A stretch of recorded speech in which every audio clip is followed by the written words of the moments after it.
Fellow Barbadians residing at home and abroad, residents, visitors, friends, ladies and gentlemen, it does feel somewhat strange to be addressing you in the third week of July.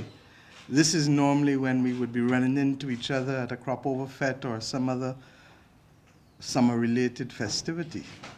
This is a time of year when we would be taking a break from a few months of toil and getting ready to make merry with thousands of returning nationals and visitors from across the globe.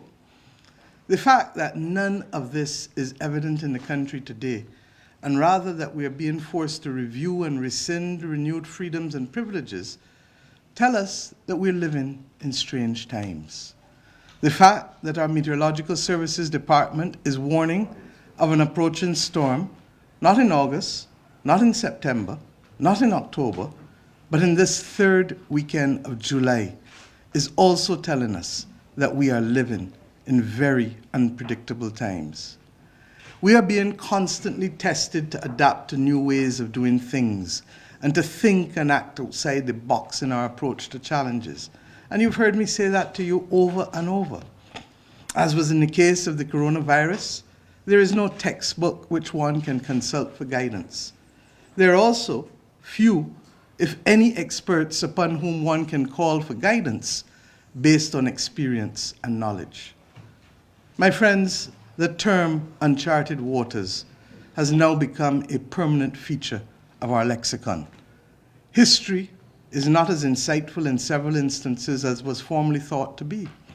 We have each day, as a government and as a people, to sit and assess situations and to take decisions based on our perspective and our conviction of what is right versus what is wrong, what is wise and desirable over what is irresponsible or self-serving. We have, as a nation, to cloak and cover our every action in the flag, in the national interest, in what is best for Barbados. And when we launched the Covenant of Hope, I told you that because you would know how we would stand and how we would act based on the principles that we have committed to. It is for this reason, my friends, that I've sought this audience with you today, to assess the challenges that confront us as a nation and to structure government to best respond to the many permutations and combinations that confront us on a daily basis. Let me take this opportunity once again to thank you, the vast majority of voters in Barbados, for reposing your confidence in the Barbados Labour Party under my leadership at this time. I promised you on the early morning of May 25th, that I would not flinch, that I would not veer from the toughest or less traveled road. I promised that I would consult wherever possible, but that in the final analysis, I would act firmly and decisively in the interest first and foremost of Barbados and Barbadians. I also said that I would do what I had to do to ensure that the Barbados Labour Party remained responsive to the needs of Barbadians and is preferred by the voters over all other entities. These today remain my solemn pledges and commitments to you, the Barbadian people. I shall do right by my country and by this great political party that has rested for now on my shoulders the mantle of leadership at this most difficult and unprecedented of times. In recent months, I've spoken to you of the challenges in the world, challenges in the region, especially in my capacity as the immediate past chairman of the Caribbean community and still as a member of the Bureau. Very regularly, I speak to you on policies and programs confronting and impacting our country and this government, and the need for adjustments to those policies and programs. Today, I have come to talk to you about the need for the government to ready itself for the challenges of a post-COVID-19 Barbados. Amazingly, we can't even use that term easily, post-COVID-19, loosely at all, because yesterday alone, the world recorded its single largest number of new coronavirus cases in a single day. COVID-19, regrettably, is as present and as menacing as ever to the global community. And oh, we are so familiar with what has taken place on our borders to the north and to the south. and now parts of Asia are recording unprecedented surges in the spread of this deadly pandemic. I remind all within the hearing of my voice that Barbados is not immune to the coronavirus. We are as susceptible as any other country to a second wave of this virus. We are forced, through circumstances and common sense, to reopen our doors to commercial flights, and we do so on the basis of risk. Our protocols are risk-based. We have been as discerning as is practical. But COVID, like the pandemics before, SARS, AIDS, mad cow disease, they don't carry footprints on one's forehead. It doesn't manifest itself in an individual, nor does it set off an alarm that everyone can hear from far. And we've seen that it doesn't discriminate in any way, from world leaders to ordinary people suffering from the virus. Therefore, we have had to remain guarded, and we adhere to the rules and regulations. It is for this reason that I join with the COVID czar, Mr. Richard Carter, in imploring Barbadians and visitors alike, in begging Barbadians and visitors alike, to adhere to the tenets of social distancing and the practice of taking personal protection against the spread of virus, the washing of hands, and all of the other things that we know we should do. On occasion, I know it is difficult to wear this mask too, believe you me, and I ensure that within distance, once we are going into close crowds, that we try to do it. Do I always remember? I don't. Do you always remember? I hope so. Do we all have to recommit? Yes, we do. And I know that especially at this time of year, the urge is out there to get out and socialize and party a little. I told you. But we simply can't do it in a way that is going to be risky. It is too dangerous.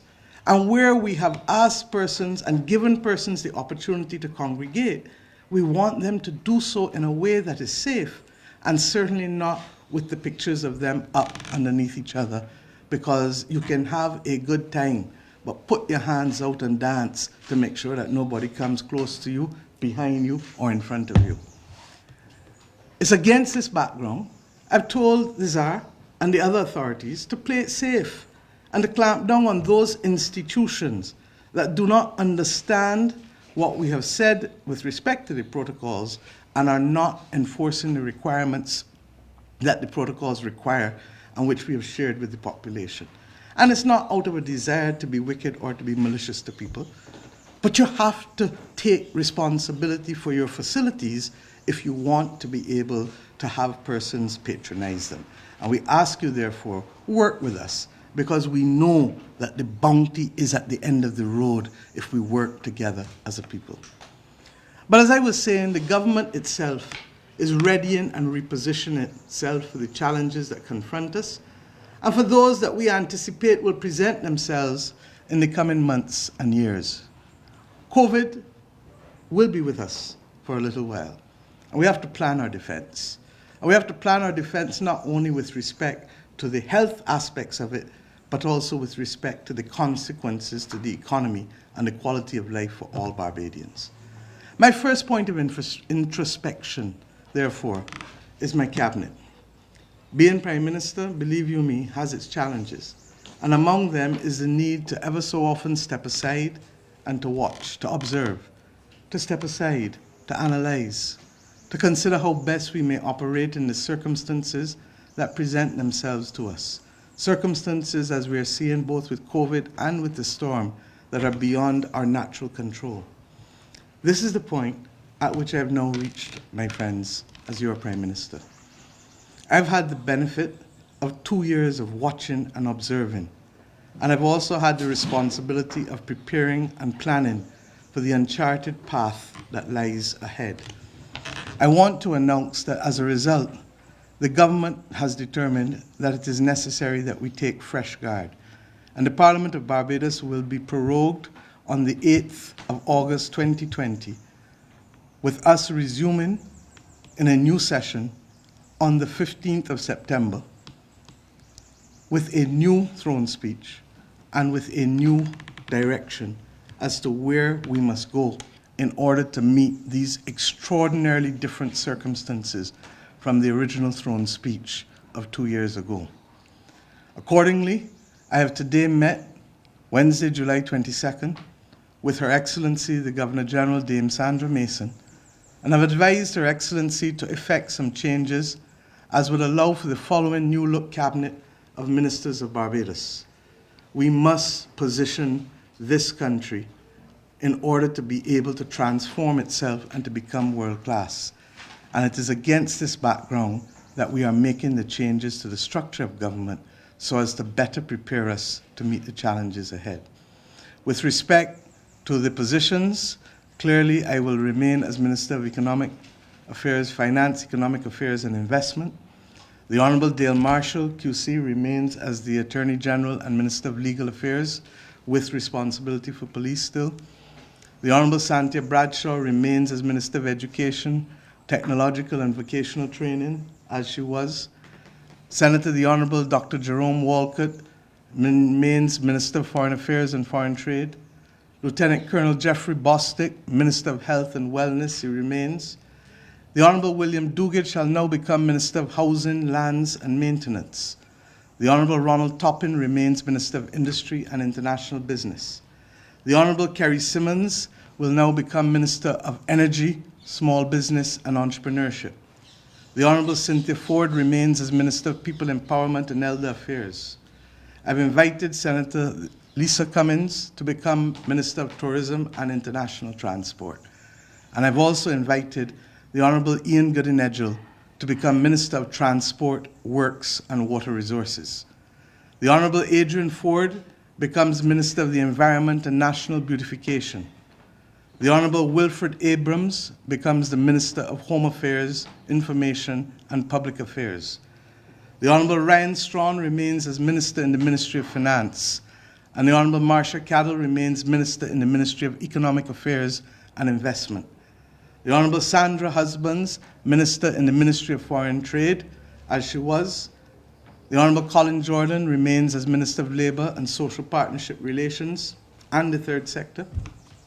The Honourable Charles Griffith will now move as Minister to be the Minister in the Ministry of Water Resources. The Honourable Dwight Sutherland will become the Minister of Youth, Sports and Community Empowerment. The Honourable Kirk Humphrey remains as Minister of Maritime Affairs and the Blue Economy. The Honourable Indar Ware remains Minister of Agriculture and Food Security.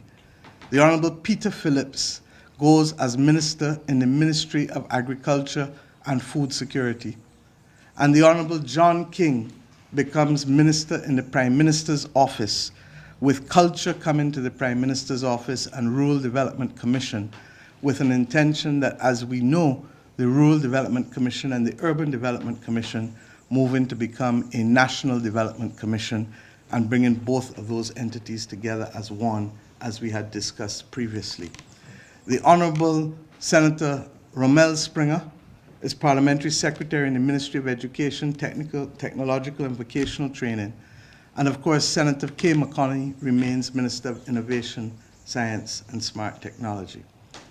Fellow Barbadians, ladies and gentlemen, I take this opportunity to thank the Honourable George Payne, the Honourable Edmund Hinkson, the Honourable Trevor Prescott, the Honourable Neil Rowe, and the Honourable Senator Lucille Moore for their contributions over the course of the past 2 years and to the cause which we have been fighting for. This is not a case of dismissing anyone. I want to make it clear that I'm committed to ensuring that each former member of the Cabinet is utilised in this country in a manner or in the furtherance of the work of this government and of this nation. They are all capable individuals who have much to offer Barbados, and I will be leaning on them with their permission in some form or fashion to assist with the execution of our mandate, to be effective as a government, and to ensure that our resolve to remain the political party of choice in Barbados is carried through. By the same token, I wish to also be the first to congratulate and welcome the Honourable Ian Goodinedgell and Senator Lisa Cummins to the Cabinet of Ministers of Barbados. Both individuals have distinguished themselves as competent hard workers with a capacity and resolve to get the job done, and I have been impressed with them with their stewardships as chairman of the respective entities over the course of the last 2 years. They have done well. My friends, I look forward to the same ingenuity, tenacity, and penchant for hard work and success with respect to all who are being reappointed.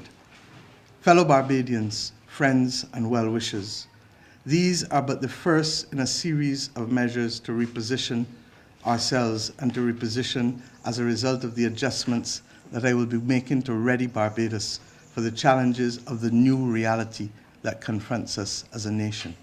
It is not business as usual. We may not always get it right, but we will certainly never flinch in our quest for excellence and our resolve to ease the strain on Barbadians from all walks of life. I want you to know and to understand that I feel the pain of Barbadians at all levels. It's not just the lower paid individuals. It's not just those who have lost their jobs or who unfortunately have not to date secured a job. But I'm in touch with Barbadians on a daily basis, and I know the challenges. I know the needs in water. I know the needs in housing.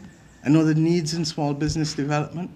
I know the stresses very often still in doing and transacting business in this country, but it doesn't change overnight. And I know your frustrations in interacting with the public service sometimes to be able to access services. But I want to assure you that change is coming and that we will continue to work 24/7 to dispense a better level of service, as you've already seen with the office dispensing the police certificates of character, where you can now get your certificate of character in minutes instead of waiting 6 to 8 weeks. My friends, ladies and gentlemen, I got this. And change will come, and it is coming. But you and I know that when you plant a seed, you don't reap the crop overnight, and that there is a period of time during which you have to make changes and await the changes and manage the change in the system. I've started today with change again at the level of cabinet. Needed changes shall be made as situations and circumstances warrant, because Barbados must get it right. Barbados must thrive. Barbados must succeed in this new reality called life. I want to thank you, the people of this country, very much for listening to me today. And I recommit my every ounce of energy to the management and the execution of this cause in the months and years ahead. I ask Barbadians to prepare themselves and to be near your radios, because as early as tomorrow morning, we will be having a session instead of the cabinet to look immediately at the issue of the oncoming tropical storm. And I'm happy that the Ministry of Public Works and other ministries spent the day today literally doing the assessments and making adjustments such that when we meet with them tomorrow morning, we will be in a position to take any further decisions that have to be done. But in every house, we know what? Be prepared rather than be sorry. And I ask you, therefore, without panic, to be able to ensure that you are ready for this storm, because no storm is a good storm. With those words, my friends, I ask you to help us continue to pray for our country. May Almighty God continue to bless Barbados, to bless Barbadians all, and to ensure that we can continue to work together to keep our country up and to ensure that with the best will in the world, we shall make it, because we walk together as a people. Thank you, and God bless this nation of ours. Thank you.